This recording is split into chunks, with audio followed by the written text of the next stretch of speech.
So Kell Brook knocked out Amir Khan. Now leading up to the fight, obviously Crawford was picking Amir Khan to win since Crawford was team Amir Khan, where Amir Khan was training with Bomac for the Kell Brook fight. It's gonna go very well, but I'm team Khan.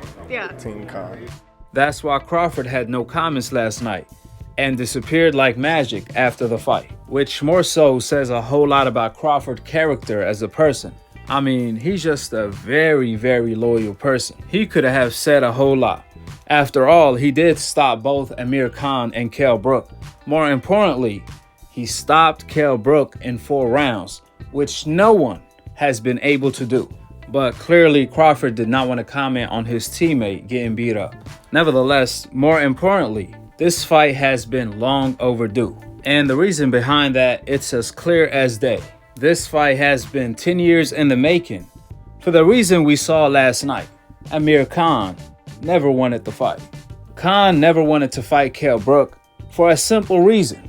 It's the same reason Canelo Alvarez has been avoiding Charlo and Andrade for the past 8 years. It's the same reason Munguia has been Charlo and Andrade mandatory for the past 3 to 4 years. It's the same reason Oscar Valdez avoided Shakur Stevenson for 4 years. It's the same reason Ryan Garcia never fought Tank after clout chasing him. And it's the reason why Ryan Garcia never fought Devin Haney, even though he's Devin Haney mandatory. It's the reason why Lomachenko, Teofimo Lopez, and Duck Boses never wanted the Devin Haney fight. It's the reason why Anthony Joshua never wanted the Deontay Wilder fight. It's the same reason Ramirez been Bivol mandatory for quite some time and never taken the fight. It's the reason why the entire welterweight division has been avoiding Terence Crawford for the past 4 years. It's the reason why Errol Spence has Crawford last on his hit list, but Crawford has Errol Spence first on his hit list. Now, if you may wonder, what is that reason? The simple reason is that stylistically, the fight never favored them. As we all saw last night how Kell Brook had Amir Khan number when it came to the timing, the power, the durability, the jab, the 1-2, the skill, so on and so forth. Now, who wanted the fight from the jump? Kell Brook did. And who didn't want the fight? Amir Khan didn't. For the obvious reason we saw last night. I truly believe Amir Khan knew it all along. See, that's why Mayweather versus Pacquiao was 5 years in the making before the fight took place, because Pacquiao and his team never wanted the fight. They always knew the outcome all along, so they decided to milk the cow before losing to Floyd. Even Bob Arum and Freddie Roach, Manny Pacquiao trainer, admitted that that was the plan all along, which is why Manny Pacquiao in 2009, when both Floyd and Pacquiao were in their primes, Floyd Mayweather sent an offer to Manny Pacquiao for $50 million guaranteed, plus 50-50 split on pay-per-view. On top of all of that, Floyd Mayweather accepted all of Manny Pacquiao's demands. In return, Floyd Mayweather only had one demand, which was random style drug testing, aka steroid testing.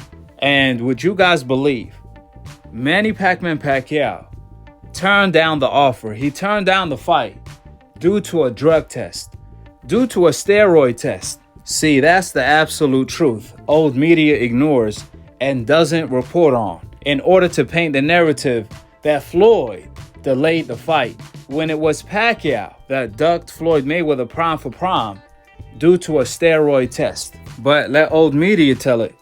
Floyd Mayweather was trying to age Manny Pacquiao out, even though Floyd Mayweather was 2 to 3 years older than Pacquiao. How idiotic.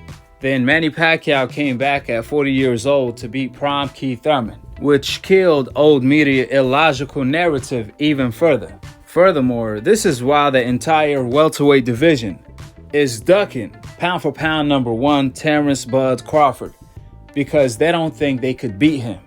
I mean, speaking of today, in the past 4 years, nobody beats Crawford at any weight class, which is why everyone been avoiding Crawford the entire time.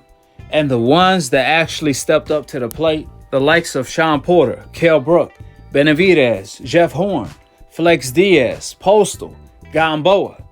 We all witnessed their faith. But it's so ironic that the same people that tried to discredit Crawford when he fought Kell Brook, saying, oh, he was too old.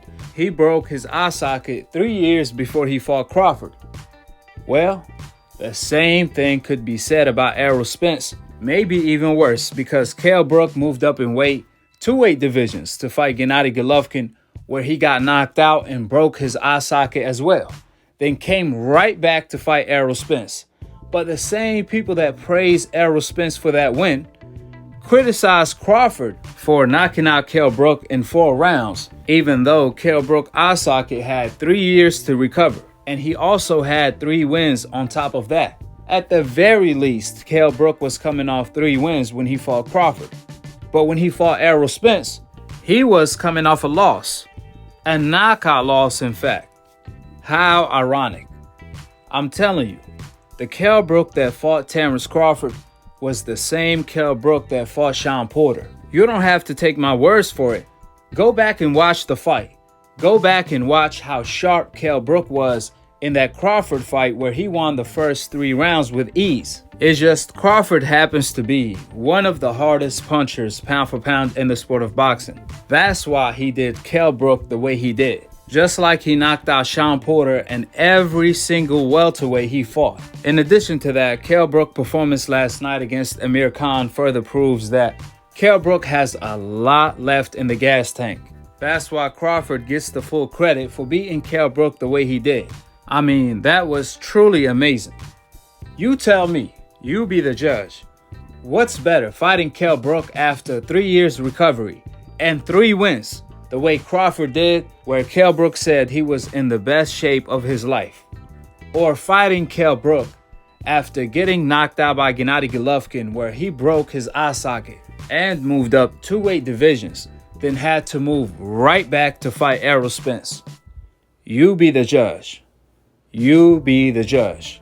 However, like I said before Crawford fought Gamboa, before he fought Postal, before he fought Flex Diaz, before he fought Benavidez, before he fought Kell Brook, before he fought Sean Porter, everyone accused Crawford of ducking them.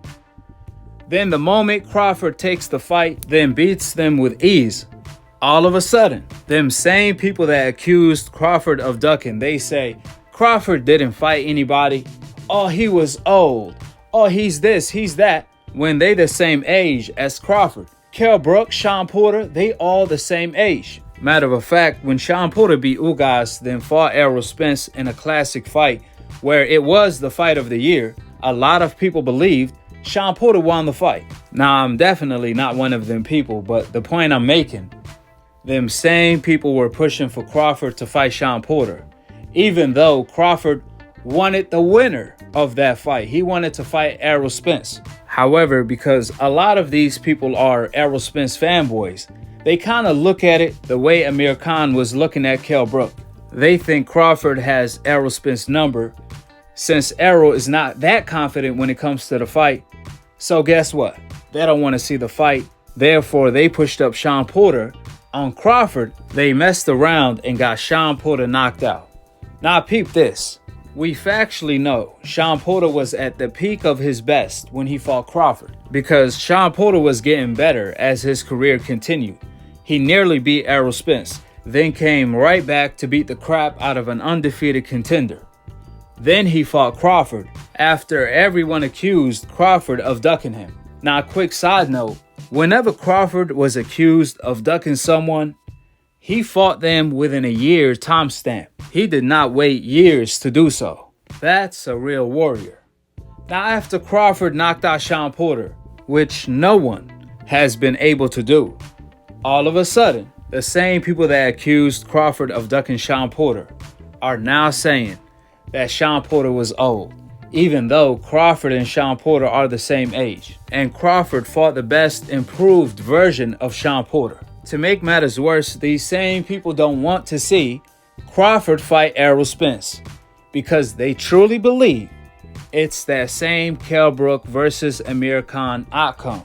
So they want to delay the fight as much as possible. Again, They fanboys.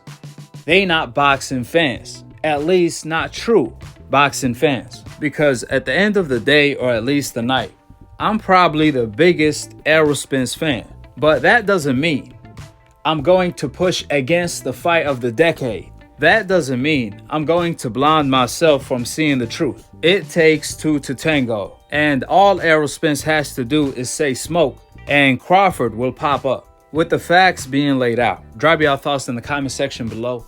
Subscribe below and click on the notification bell to be continued on the next episode of Akhi, TV.